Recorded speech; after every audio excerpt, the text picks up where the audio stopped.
Last class में हम लोग द्विघात समीकरण स्टार्ट कर लिए थे, तो 4.1 का 2 नंबर तो क्वेश्चन तक देख लिए थे। तो आज से 3 नंबर देखते हैं, ठीक है। उसके आगे 3 नंबर क्वेश्चन, चार एक्सरसाइज 4.1 का 3 नंबर पूरा छोड़ दिया था। 3 नंबर देखते हैं आज, ठीक है। तो क्वेश्चन पहला है 3 का पहला, जॉन और जयंती, ठीक है, एक बार देख लो। जॉन और जयंती के पास कुल मिलाकर 45 कंचे हैं। कुल मिलाकर 45 कंचे हैं। दोनों 5-5 कंचे खो देते हैं। दोनों 5-5 कंचे खो देते हैं। और अब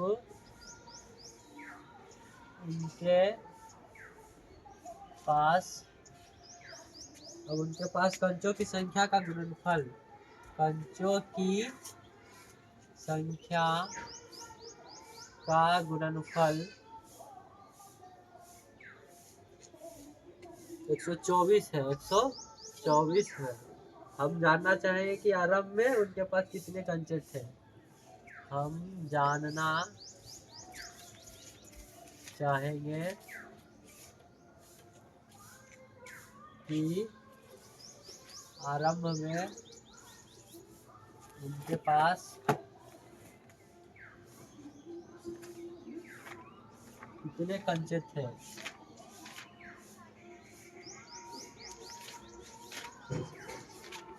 3 नंबर क्वेश्चन है, बोलता है 3 नंबर है, निम्न स्थितियों को द्विघात समीकरण के रूप में निरूपित करना है ना। तो पहला 3 के पहला है, जॉन और जयंती के पास कुल मिलाकर 45 कंचे हैं। दोनों 5-5 कंचे खो देते हैं। अब उनके पास कंचों की संख्या का गुणनफल 124 है। हम जानना चाहेंगे कि आरंभ में उसके पास कितने कंचे थे, यानी कि द्विघात समीकरण में इसको बदलना है। ये लैंग्वेज को द्विघात समीकरण में बदलना है, ठीक है। द्विघात समीकरण में बदलना है। तो पहले हम मान लेते हैं, माना कि जॉन के पास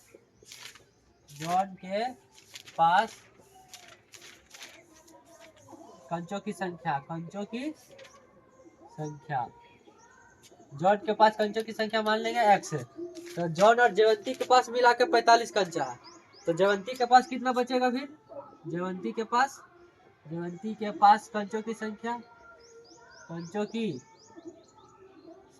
जयंती के पास कितना बचेगा? जैसे राम और श्याम के पास मान लीजिए 10 कलम है। अगर राम के पास 3 हुआ है तो श्याम के पास 10 - 3 यानी कि 7 बचेगा ना। 10 - 3। उसी प्रकार अगर राम के पास 5 है तो इसके पास 10 - 5। उसी प्रकार इसमें अगर इसके पास x है तो यहाँ पे बचेगा 10 - x, है कि ना। 10 - x यानी कि तो उसी प्रकार यहाँ पे भी अगर जॉन के पास x कंचा है तो जयंती के पास हो जाएगा 45 - x। यहाँ पे दोनों का योग मिलाकर कितना 45, तो यहाँ हो जाएगा 45 - x होगा, ठीक है। अब बोलता है आगे क्वेश्चन में, दोनों 5-5 कंचे खो देता है। मतलब कंचे खोने के बाद 5 कंचे खोने के बाद जॉन के पास बचे कंचों की संख्या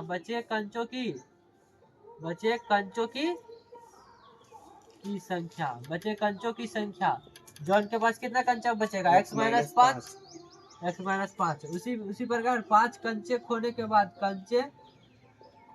बाद जयंती के पास बचे कंचों की संख्या कितना हो जाएगा? 45 - x। इसमें से 5 घटाएगा तो यानी 40 - x बचेगा, है ना। अब क्वेश्चन में दिया आगे, अब कंचों की संख्या का गुणनफल 124 है। जो 5-5 कंचा हराने के बाद इनके कंचों की संख्या का गुणनफल 24, यानी कि प्रश्न से ये जो x - 5 और यहाँ आया है 40 - x, इसका गुणनफल कितना है? 124। इसका गुणनफल 124 है ना। तब इसको गुना कर देगा, इसको गुना करेगा 40 से, इसको गुना करेगा x से, तो जगह 40x, फिर यहाँ गुना करेगा -x², फिर 5 को गुना करेगा 40 से तो -200, और फिर 5 को गुना करेगा ऐसे तो माइनस माइनस प्लस 5x बराबर 124। ठीक है,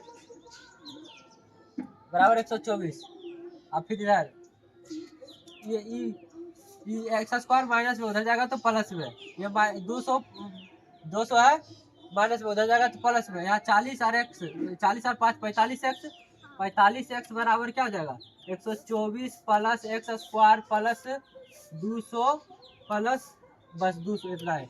अभी 45 इधर प्लस में उधर जाएगा तो माइनस में, अभी वाला इधर नहीं देते हैं, x² प्लस माइनस 45x, आई दोनों को जोड़ के 324 प्लस 324 बराबर 0 आ गया। द्विघात समीकरण है ना, हाँ समझ में।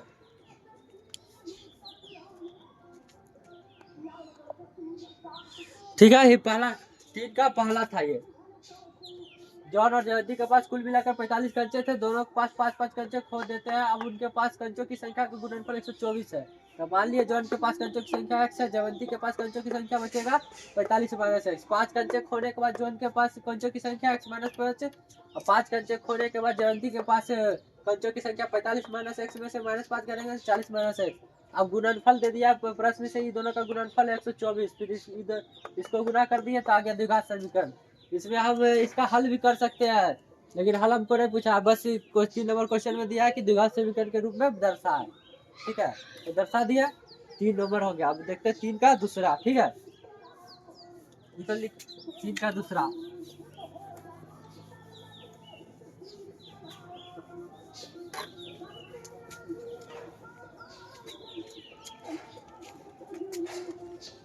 का दूसरा, एक दुकानदार 80 रुपया में कुछ किताब खरीदता है। एक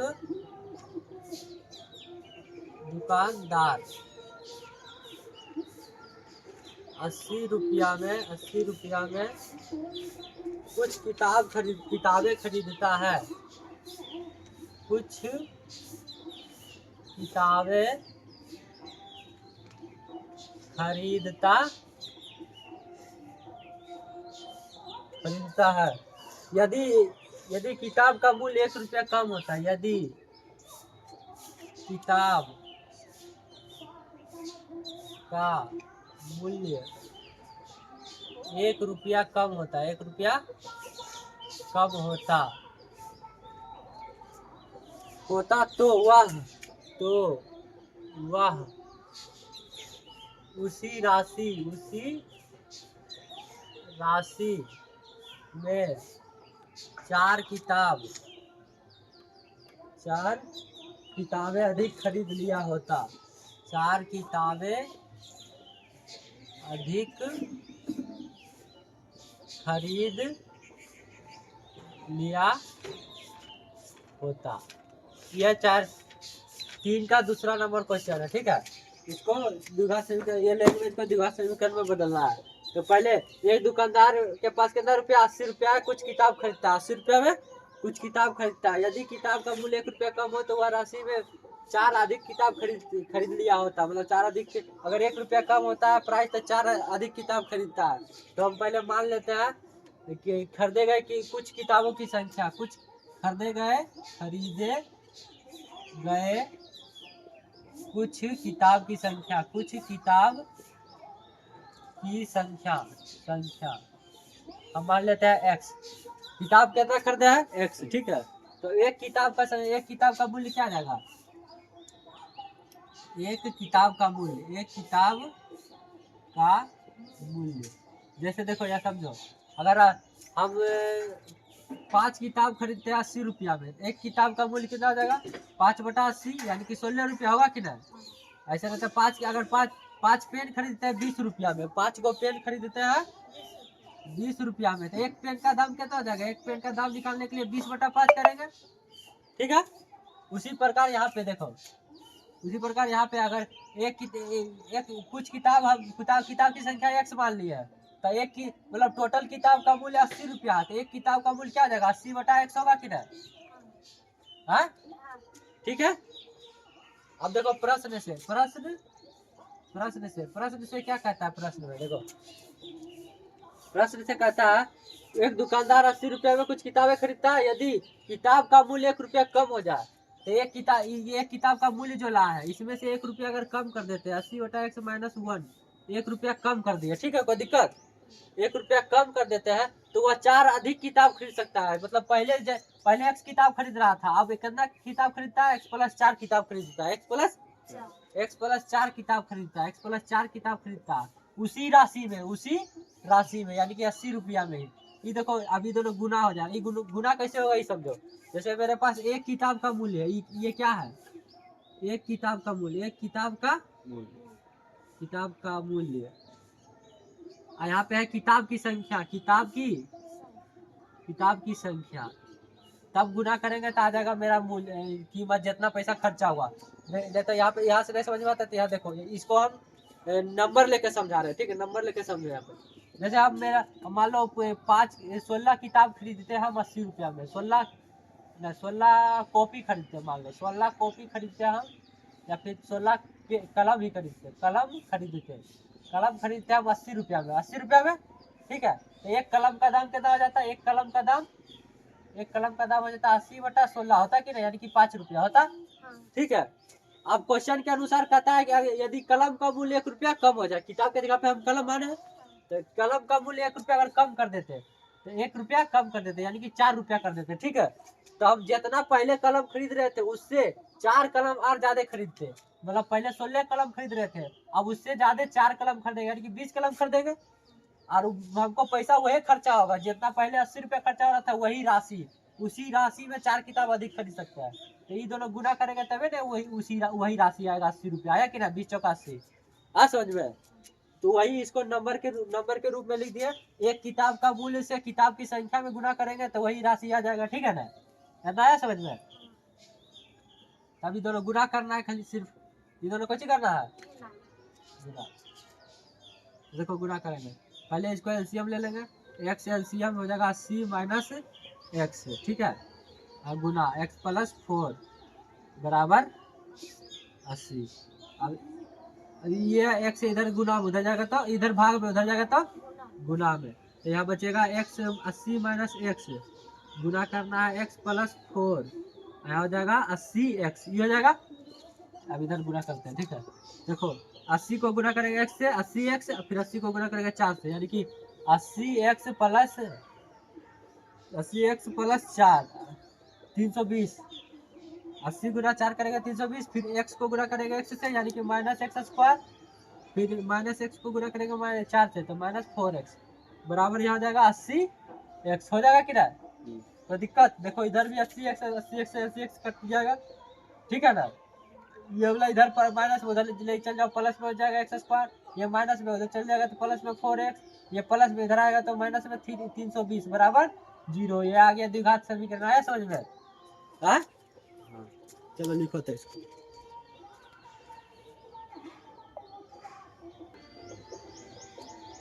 देखो एक बार और समझा देते हैं, ठीक है। बोलता है एक दुकानदार 80 रुपया में कुछ किताब खरीदता है, तो हम कुछ किताब मतलब जितना किताब खरीदता है उसका संख्या मान लिए x, ठीक है।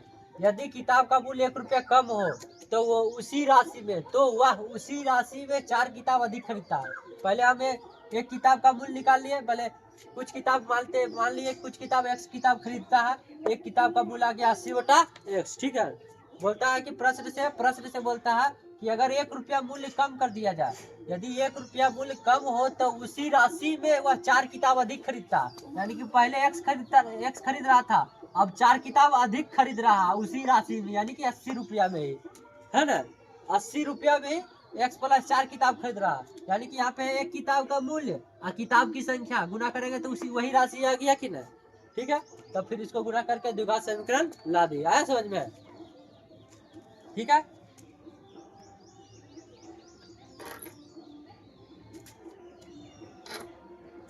अब देखो तीसरा नंबर क्वेश्चन बताते हैं।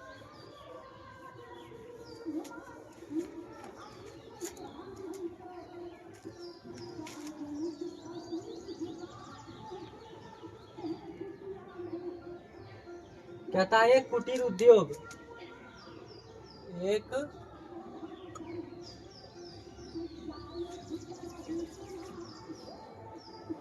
एक कुटीर उद्योग एक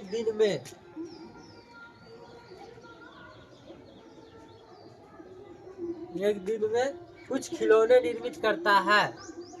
कुछ खिलौने निर्मित माने बनाता है, ठीक है।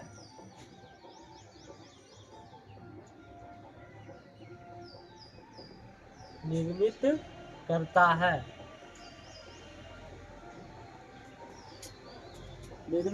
है, प्रत्येक खिलौने का उत्पादन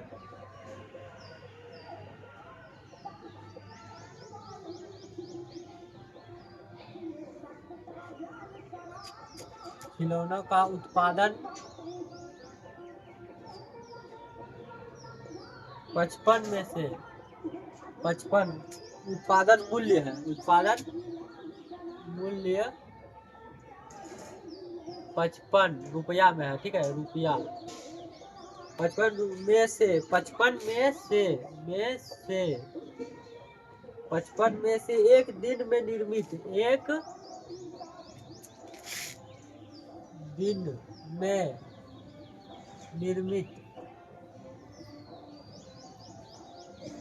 दिन में निर्मित खिलौनों की संख्या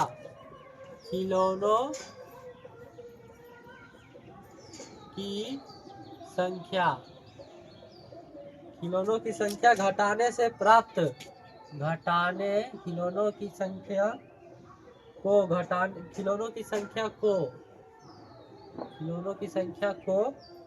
घटाने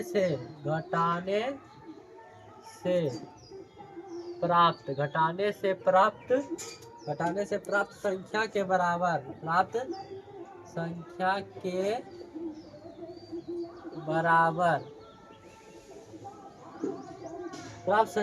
बराबर है, ठीक है। उसके बाद कहता है किसी एक दिन कुल निर्माण लागत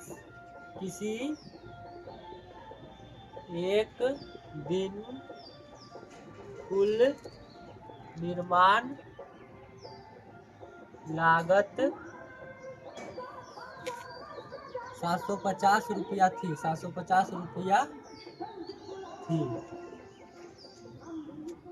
हम उस दिन निर्माण किए गए खिलौनों की संख्या ज्ञात करना चाहेंगे। मतलब इसी को लिखना है द्विघात समीकरण के रूप में। हम उस, ठीक है ना, इसको आपको द्विघात समीकरण के रूप में लिखना है। तो देखो समझो अच्छा से। पहले बोलता है एक कुटीर उद्योग एक दिन में कुछ खिलौना निर्मित करता है। कितना खिलौना निर्मित करता है मान लेते हैं। माना कि एक दिन में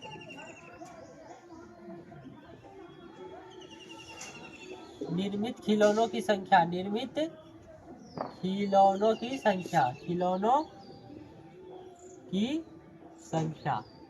अब मान लिए x। कितना मान लिया x।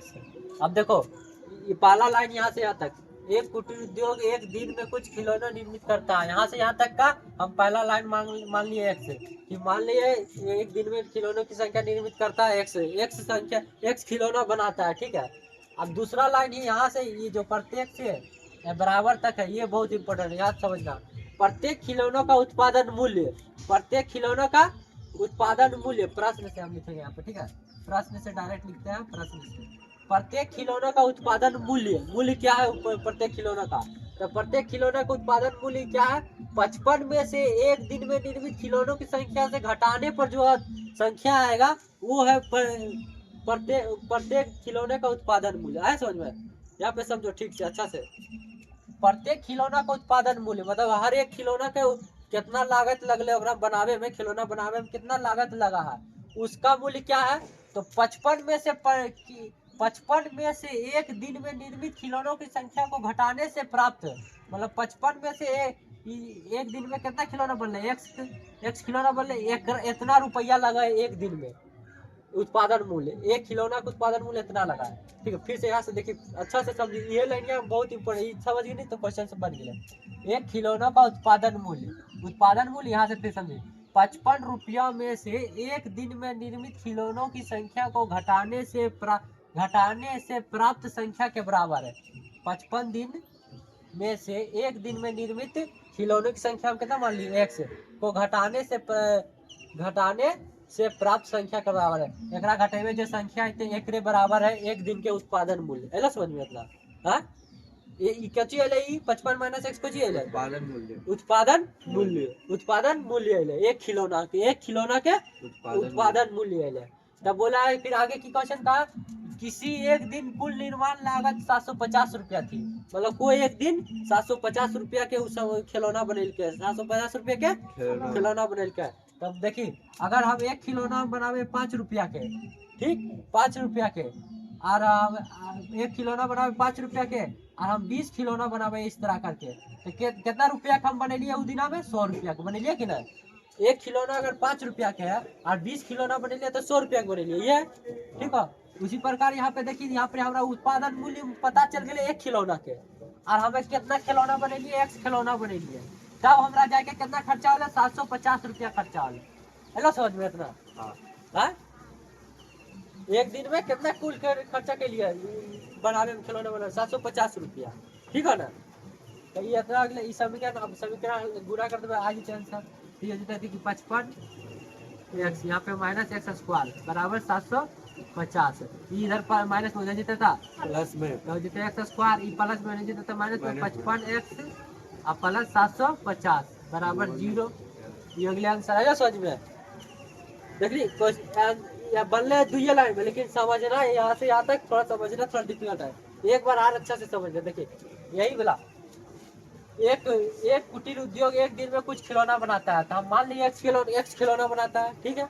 अब बोलता है प्रत्येक खिलौना का उत्पादन मूल्य, मतलब प्रत्येक खिलौना बनावे में कितना पैसा लगा है, वो कैसे, वो कौन चीज दे है? तब 55 में से एक दिन में निर्मित खिलौनों की संख्या घटाने पर, तब 55 में से एक दिन में निर्मित खिलौनों की संख्या घटाने पर जो आवा वो एक दिन के एक खिलौना के उत्पादन मूल्य, मतलब एक खिलौना बनावे में इतना पैसा खर्चा होगा। और हम खिलौना बनेलिए कितना? एक्स खिलौना, ये दोनों गुना कर देवे तो हमारा जीता कि नहीं एक दिन में कितना खर्चा के लिए।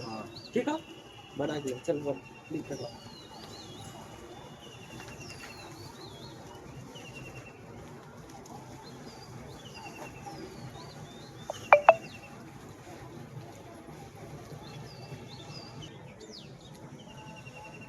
ठीक है, चौथा नंबर देखते हैं, हो गया।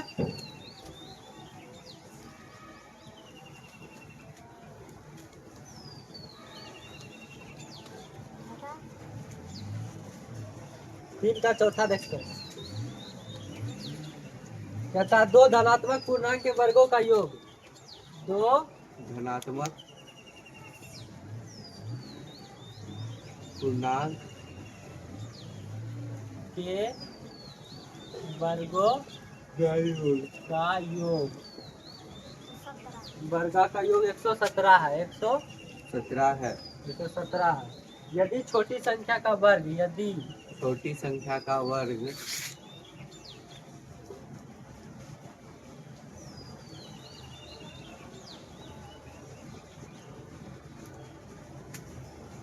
छोटी संख्या का वर्ग बड़ी संख्या के 4 गुने के बराबर है, बड़ी संख्या के 4 गुने के बराबर है, बराबर हो तो हमें संख्या, मतलब हो तो संख्याओं को ज्ञात करने की जरूरत है, मतलब द्विघात समीकरण निकालना है ना। हो एक इसी का द्विघात समीकरण निकालना है ना, द्विघात समीकरण निकालना। देखो तो दो धनात्मक पूर्णांक के वर्गों का योग 117 है। तो पहले हम मान लेते हैं बड़ी, अरे बोतल भर गया कि देखो, तो मान लेते हैं पहले, माना छोटी संख्या,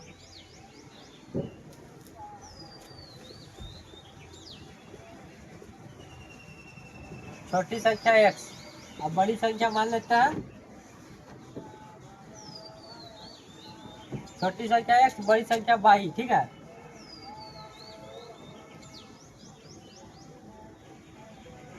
बड़ी संख्या y। अब प्रश्न से चलेंगे, प्रश्न में क्या क्या दिया हुआ है? देखो दिया हुआ दो धनात्मक पूर्णांक के वर्गों का योग 117, यानी कि इसके वर्गों का योग 117, यानी कि x square plus y square बराबर कितना दिया है? 117, ठीक है। तो हम यहाँ से अगर वाई स्क्वायर का मान निकालना चाहे तो बचेगा 117 माइनस एक्स स्क्वायर, है ना? कोई दिक्कत? अब आगे बढ़ते हैं। छोटी संख्या का वर्ग, प्रश्न में छोटी संख्या का वर्ग यानी कि एक्स स्क्वायर का बड़ी संख्या के 4 गुने का बराबर है। बड़ी संख्या क्या है? वाई, वाई का 4 गुना, है ना? 4 गुना का बराबर। कोई दिक्कत यहाँ तक में? कोई दिक्कत नहीं? यहाँ पे देखो, यहाँ पे इसको वाई को उधर लेके चल जाओ तो एक्स स्क्वायर बराबर हो जाएगा 117 माइनस वाई स्क्वायर, ये हो जाएगा।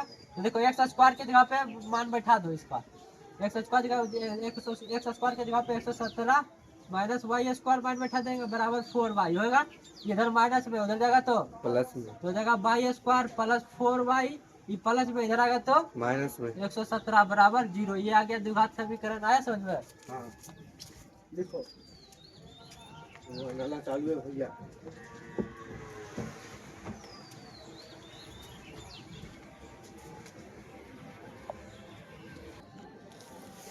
ठीक है। अब 5वां नंबर लास्ट क्वेश्चन है, 3 का 5वां।